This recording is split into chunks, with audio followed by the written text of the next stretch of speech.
about how we can get benefit from technology and we can use it for the benefit of women and for the entrepreneurs. So I will open my discussion with Shafat Saab. How do you see that how women should have those kind of qualities which they can compete for national and international market, and globally they can accept not only grants and ventures but also be acceptable at the global market? So how do you see that and how you can help them out? Okay, first of all, thank you, Sam, and all the amazing audience in She Matters. I think it's a great question. You know, inclusiveness and so-called gender discrimination, et cetera, I think it's kind of also more like overly dramatized at the same time. I mean, frankly speaking, a lot of companies like ourselves that we run, or Zen runs for sure, to us it's the skill that matters. It's the mindset that matters. It's the commitment that matters. It's the character that matters. It's the aptitude that matters. It's the leadership skills that matter. As an entrepreneur, as a businessman, all we need is getting the job done. And it doesn't matter who gets it done. But as Salim Bhai said, it's the leadership roles where I think we have a problem. And most importantly, I would also say that women should not be dependent on men to decide their fate or their professional careers or anything of that sort.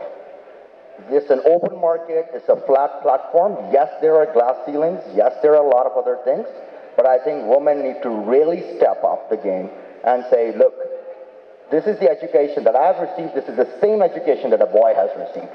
The same opportunities are out there, and we just need to push the ceiling forward. Yes, there is a problem when it comes to investments. Less than 1% women are out there in the investment space or the banking space in the United States. Less than 10% of startups are funded, which are led by women. But at the same time, if you look at the ratio of women-led startups compared to men-led startups, there's a stark difference.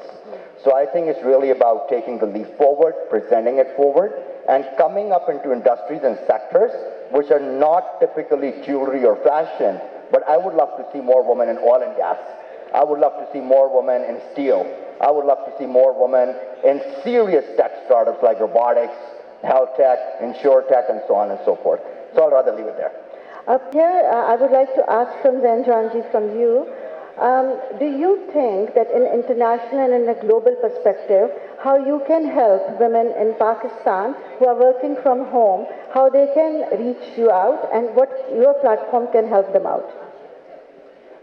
I think, great question. How can people from,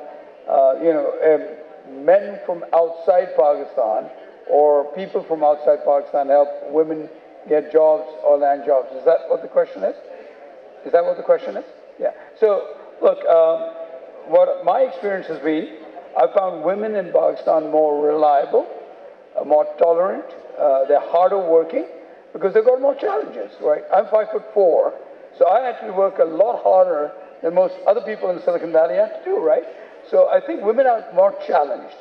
And worries up that it is in international report only if 3% of women from the total population, if they start working, it will create an increase of 25% of GDP. But however, I personally think, and other departments as well think, that end-to-end digitalization is very important. The way Zansab said that the India is progressing in some way. So how NetSol can put that impact on end-to-end digitalization, keeping in mind women empowerment and women working from home? It's not just NetSol, it's the global world has changed. These are very good times actually, to me, I believe. This much easier to enter into our area. And Pakistan is at the crossroad where we can adopt digitalization and we could be way ahead of others. We have very smart people living in this country. I am witness to that. I've seen how my young people have developed some of the best software in the world, and they were female and they were men all together. So to me, this is an amazing time for us to just make sure we don't miss this boat this time, to be part of this change in the world. And our youth, fortunate for me, Sam, I'm involved with mentoring a lot of schools. Even yesterday I was in one of the session with 200 young entrepreneurs and students, talking to them about the opportunities we have for them coming out. Unbelievable time.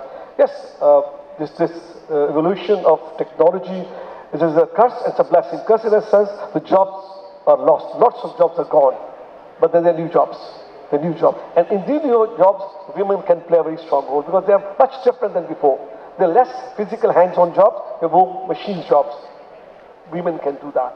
So it's people like me, my company, yes, we do play a very important role. It's our responsibility to make sure we create the environment where women can be encouraged to come and work. So yes, I do have a responsibility.